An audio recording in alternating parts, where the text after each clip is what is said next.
Assalamualaikum warahmatullahi wabarakatuh. Perkenalkan nama saya Ahmad Rahmati Reda dengan NIM 2338305101. Pada presentasi kali ini saya akan membahas tentang strategi arsitektur jasa service blueprint dalam manajemen kualitas layanan.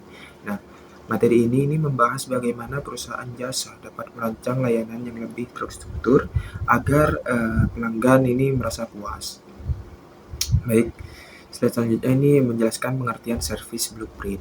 Service blueprint di sini adalah peta atau gambaran visual dari proses layanan. Di dalamnya ini terdapat aktivitas pelanggan, interaksi karyawan, proses di belakang layar, hingga sistem pendukung layanan.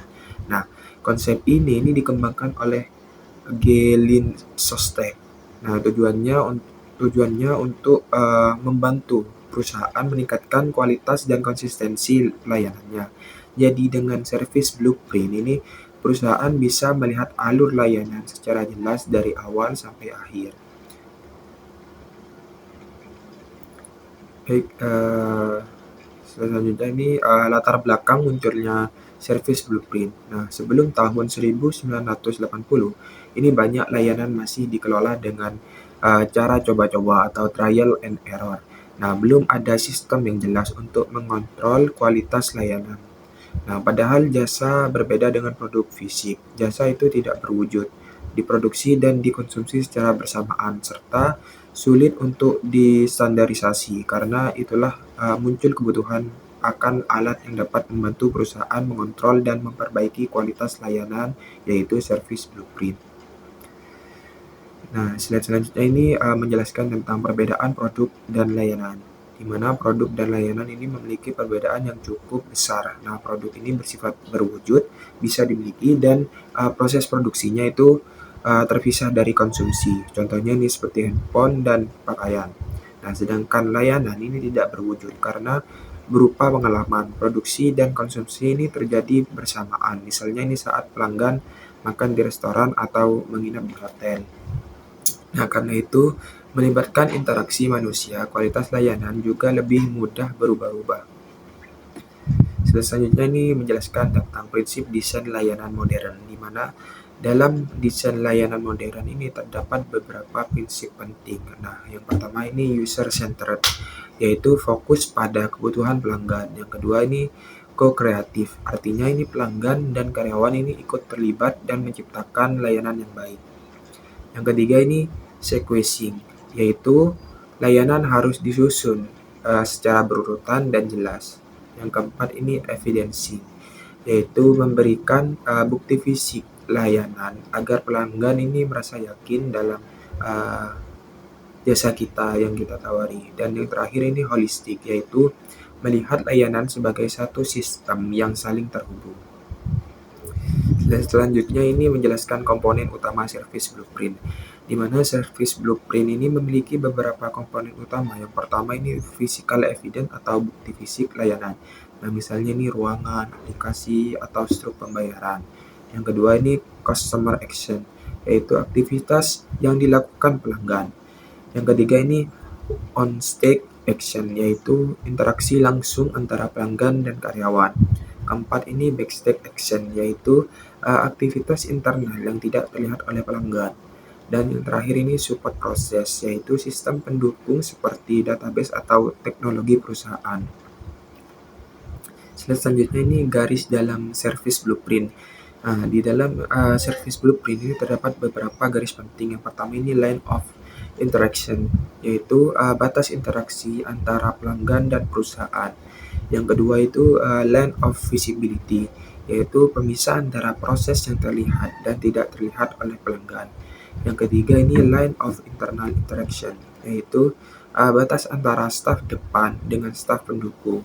Nah, garis-garis ini membantu perusahaan memahami posisi setiap proses sehingga lebih mudah melakukan evaluasi terhadap layanan.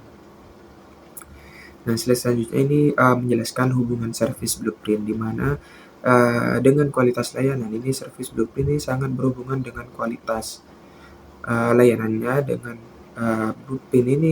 blueprint ini perusahaan dapat mengontrol proses pelayanan dengan lebih baik. Kesalahan proses bisa dikurangi dan pelayanan ini menjadi lebih standar.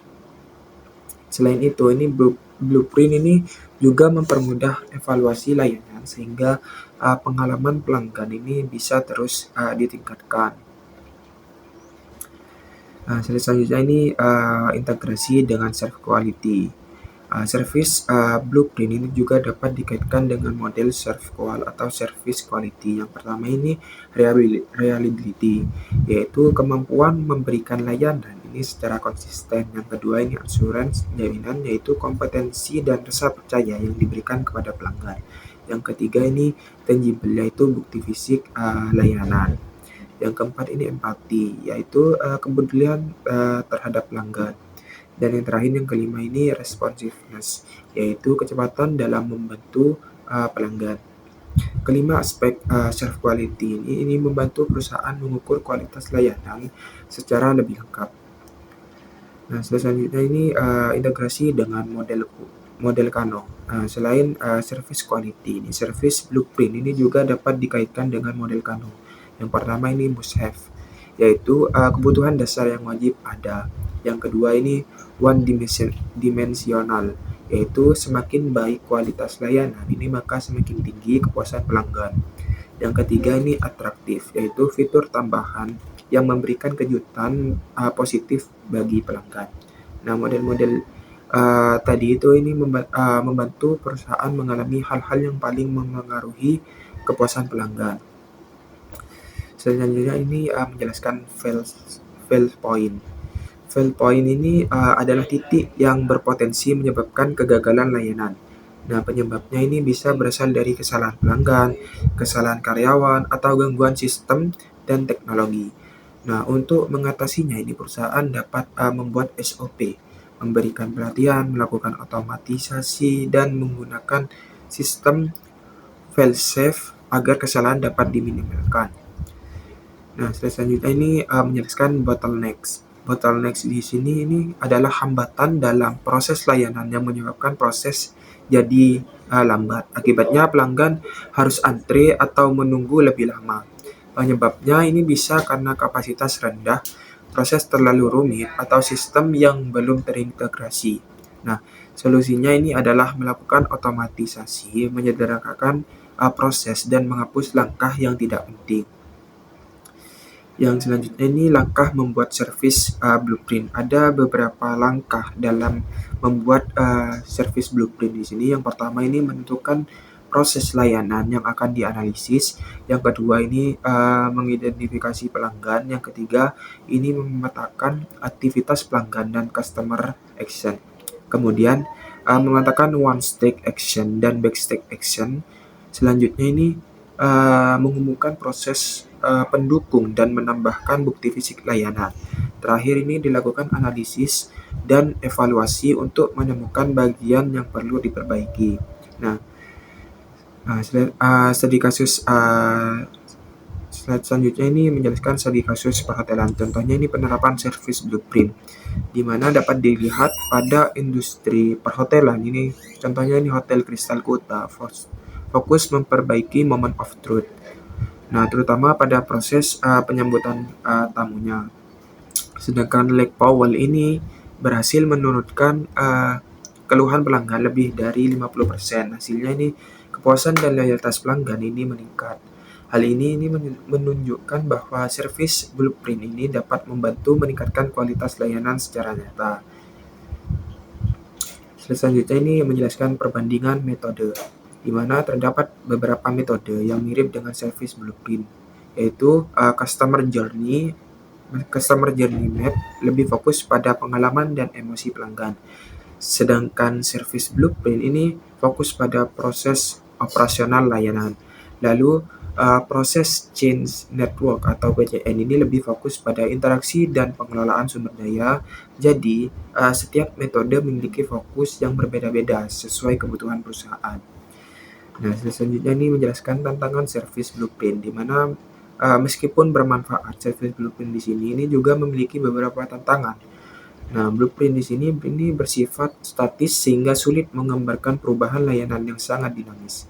Selain itu, ini belum ada standar notasi yang benar-benar sama di setiap perusahaan. Nah, pembuatan blueprint ini juga membutuhkan kerjasama dari berbagai departemen agar hasilnya akurat. Slide selanjutnya ini menjelaskan masa depan servis blueprint, di mana di masa depan ini servis blueprint ini akan semakin berkembang. Blueprint dapat diintegrasikan dengan BPMN atau Business Process Model and Notation. Selain itu, teknologi seperti Artificial Intelligence atau AI dan Internet of Things atau IoT juga mulai digunakan. Nah, data pelanggan ini dapat dianalisis secara real time dan layanan digital ini dapat dilakukan secara otomatis sehingga pelayanan menjadi lebih cepat dan efisien. Dan terakhir ini kesimpulan. Kesimpulannya ini service blueprint ini merupakan alat penting yang dalam manajemen kualitas layanan. Blueprint ini membantu perusahaan memahami proses layanan secara menyeluruh, menemukan masalah, dan melakukan perbaikan. Dengan penerapan yang baik, ini perusahaan dapat meningkatkan efisiensi operasional, kualitas pelayanan, dan kepuasan pelanggan.